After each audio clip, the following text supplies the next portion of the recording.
Je vous invite à vous installer confortablement et à fermer les yeux. Vous pouvez vous imaginer dans le décor que vous souhaitez, celui qui vous fait du bien.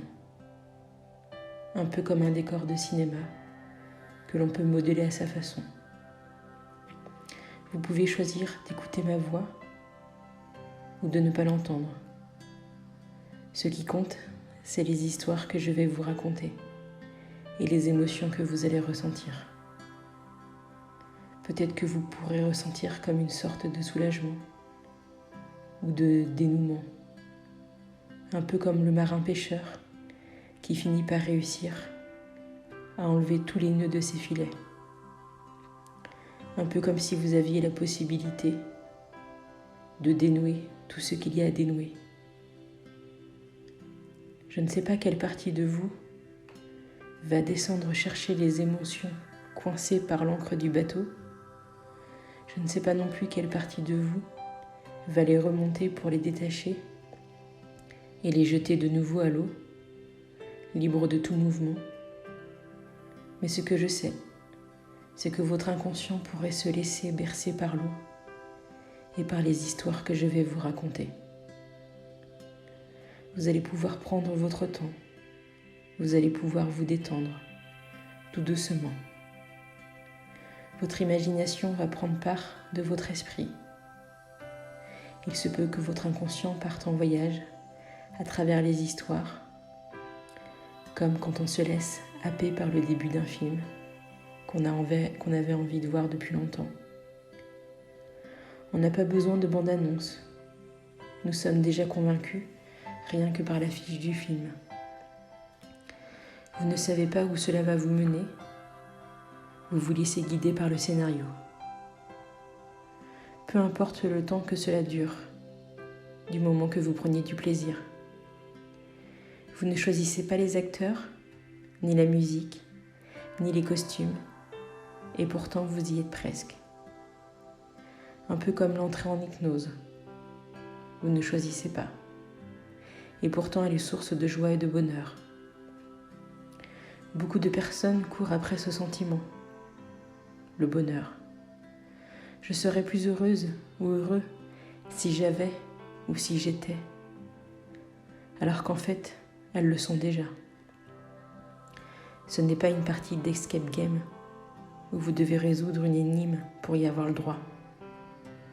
Vous pouvez reposer désormais les cartes et les indices et vous laisser guider.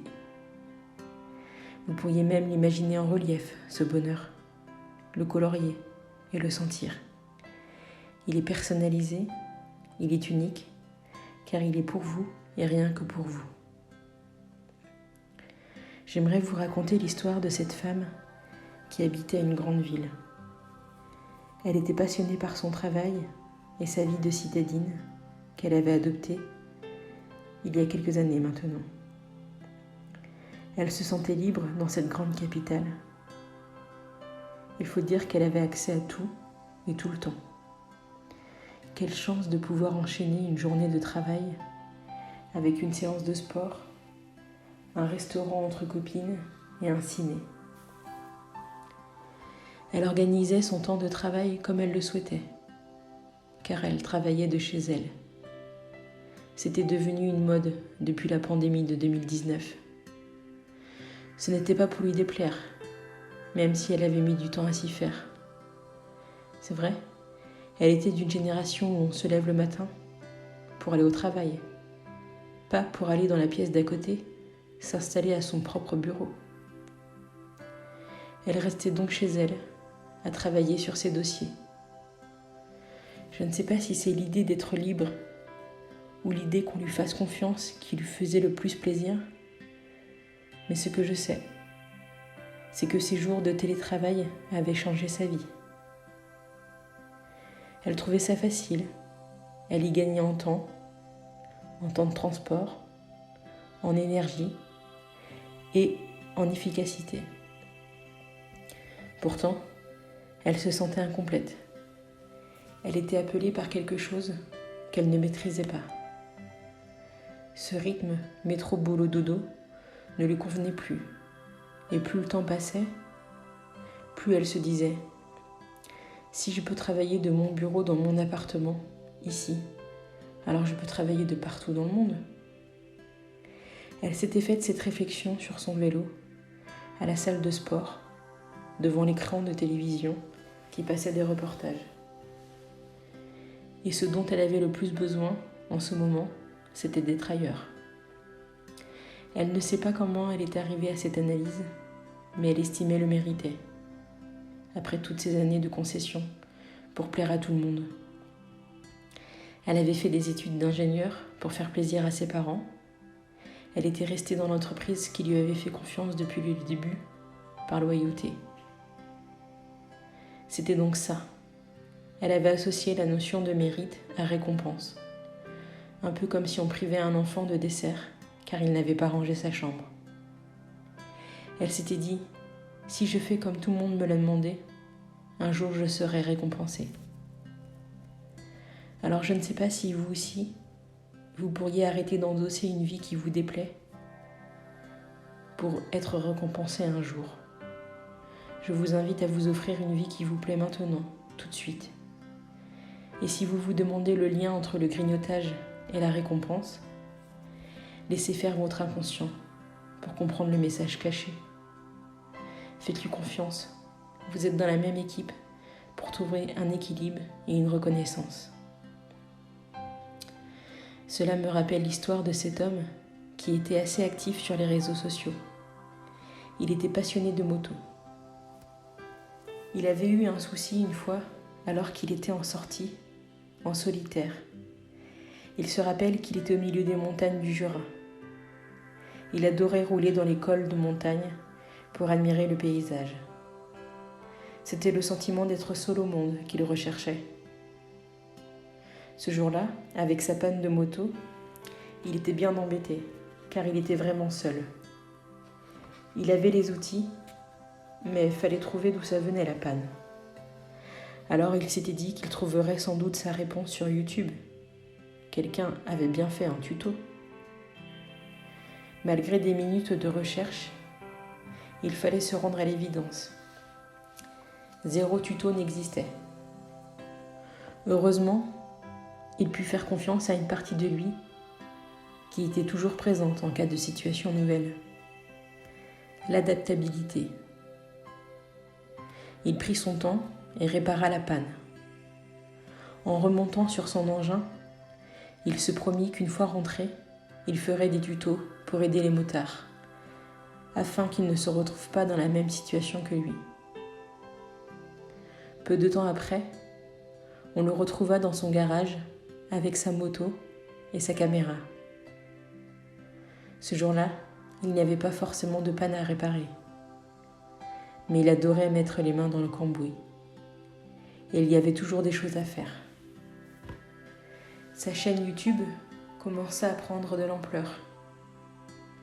Il se sentait utile, car au vu des commentaires laissés, il voyait bien que ses tutos servaient, et pas que dans sa région, partout, dans toute la France.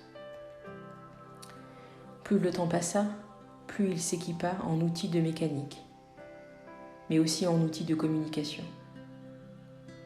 En plus de sa chaîne YouTube, il fit des fiches techniques pour que chaque panne rencontrée ait une solution. Un peu comme un carnet que l'on pouvait emmener partout. Il rencontra tellement de succès que la presse locale s'empressa de le contacter. Le journaliste lui dit « Votre chaîne YouTube et votre blog sont numéro 1. Les garages vous recommandent. Les critiques sont bonnes. Comment l'expliquez-vous » « Je ne sais pas, avait répondu le motard. Je fais les choses avec le cœur. Je ne me pose pas de questions. La moto est ma passion et les tutos, c'est juste du plus. Le journaliste enchaîna. Le monde des réseaux sociaux n'est pas tendre parfois. Mais vous semblez échapper à tout ça, car vous avez que des commentaires positifs.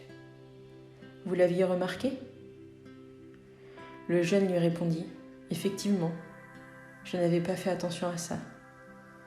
Mais parce que je ne fais pas ça pour qu'on me remarque, Je suis en paix avec le regard des autres.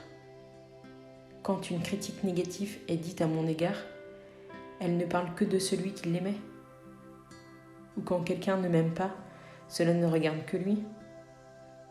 Et je ne sais pas si vous aussi vous êtes en paix avec le regard des autres et le jugement, car parfois le grignotage intervient quand on se sent examiné sur toutes les facettes de notre vie. Je me dis que vous pourriez laisser faire votre inconscient suite à cette mini-séance d'hypnose pour faire tous les réglages nécessaires concernant le grignotage. Il se peut qu'un élan d'amour pour vous-même s'invite, car vous allez aller de l'avant, en cessant de vous en faire pour les autres et en arrêtant de penser à ce qu'ils vont dire ou imaginer. Je vous propose d'imaginer que le grignotage était comme une station de radio que vous aviez l'habitude d'écouter depuis toujours. Aujourd'hui, vous changez de fréquence pour une station qui vous propose des recettes à votre goût, en comblant vos besoins émotionnels et de manière saine. Vous vous offrez la possibilité d'accéder au bien-être. À partir de maintenant, votre inconscient a toutes les possibilités pour télécharger de nouveaux programmes concernant le grignotage. Peut-être qu'il peut agir sur le côté émotionnel comme sur le côté physique. Je ne sais pas quel message votre inconscient va vous livrer. Peut-être que vous allez ressentir plus de satiété ou réduire votre appétit, ou que vous allez combler votre envie de grignotage par une autre activité qui vous ferait du bien. Le grignotage va appartenir au passé et votre inconscient va prendre soin de vos besoins pour vous et votre bien-être au quotidien. Je vous invite à imaginer dans les jours à venir, dans les semaines, heureuse de voir que cette séance sur le grignotage a fonctionné, mais aussi sur toutes les parties de vous qui en avaient besoin. Vous ressentez de la joie d'aller bien. D'ici quelques instants, la séance va se terminer. Vous allez pouvoir en douceur revenir à la réalité. Et quand vous le souhaiterez, à votre propre rythme, vous pourrez réunir toutes les parties de vous et revenir ici et maintenant, au moment présent, pour vivre ce qui vous épanouit vraiment. Et quand vous l'aurez décidé, vous pourrez tout simplement réouvrir les yeux tout doucement.